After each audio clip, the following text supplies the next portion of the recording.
I'm Stephanie Donaldson, and over the course of the next 4 lectures, I'm going to be helping you to get to grips with being an organic gardener. Over the 4-week course, I will be presenting a series of lectures that will help you understand both the big issues, in other words, the philosophy behind organic gardening, and the practicalities, in other words, how to do it. I will guide you through the steps you can take to adopt a chemical-free, sustainable and benevolent way of caring for your garden that will be good for your health and that of the environment while keeping your garden looking great. Lecture 1: The Philosophy and Origins of Organic Gardening. This is an introduction to the subject and the people who have turned an age-old way of tending the soil and growing plants into the most environmentally kind and sustainable way of gardening for the 21st century. I'm an organic gardener, and presumably, given that you've signed up for this course, you are too, or would like to become one. So what is organic gardening? At its simplest, it is cultivating the soil and growing plants without the use of chemical fertilizers, pesticides, or fungicides. Organic gardeners believe that the key to successful growing is to create a healthy soil. It is a safe and sustainable method of gardening that ensures that the soil is passed on from generation to generation in good heart. Done well, it is also the most environmentally friendly way to garden and is now widely recognized as such. So why does this matter? It is easy to dismiss your own small patch of soil as unimportant in the greater scale of things, but this just isn't true. An organic garden is a place where a natural balance can establish itself for the benefit of all its inhabitants. From the beneficial soil bacteria that break down the contents of your compost heap and release fertility, through the myriad of insects, the birds, small animals and amphibians, each has a role to play.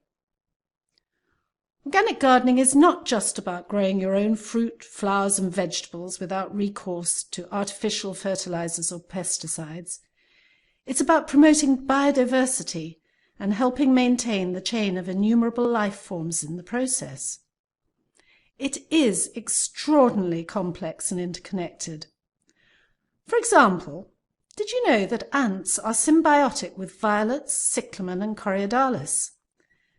There's a fleshy bit on the seeds which they take down to their nests and feed to their young, before taking the seed away to grow elsewhere. So before dismissing anything as a nuisance or irrelevant, we should be aware that everything has a role in the organic garden, even those we would rather be without. When I began organic gardening, we were widely regarded as eccentrics who wanted to turn back the clocks and return to a bucolic 19th century way of gardening. I don't suppose the fact that many of us, myself included, were hippies living an alternative lifestyle helped. But we had all read Rachel Carson's book Silent Spring, and we were frightened by her description of the damage being caused by the widespread use of pesticides. Although she was writing about American agriculture in the 1960s, it was clear to us that what she revealed had far wider implications. It seems extraordinary now that at the time she wrote her book, the chemical DDT was in everyday use in domestic homes and gardens, as well as in agriculture. It was perceived as so safe that it was advertised with a catchy jingle, DDT, good for you and good for me. In sourcing this image for my lecture, I was horrified to find another one for DDT-impregnated wallpaper for use in children's bedrooms. It seems unimaginable now, but it was back in the days when science thought it had simple solutions to every problem, and the phrase side effects had yet to be coined. But in Silent Spring, Rachel Carson uncovered the unforeseen harm these pesticides were having on the environment, particularly on birds. DDT was causing thinning of eggshells, and this was causing reproductive problems and death. Evidence of the damaging effect of this and other chemicals was growing, but the manufacturers had much to lose by going public. Rachel Carson accused them of a cover-up, and public officials of uncritical acceptance of industry claims.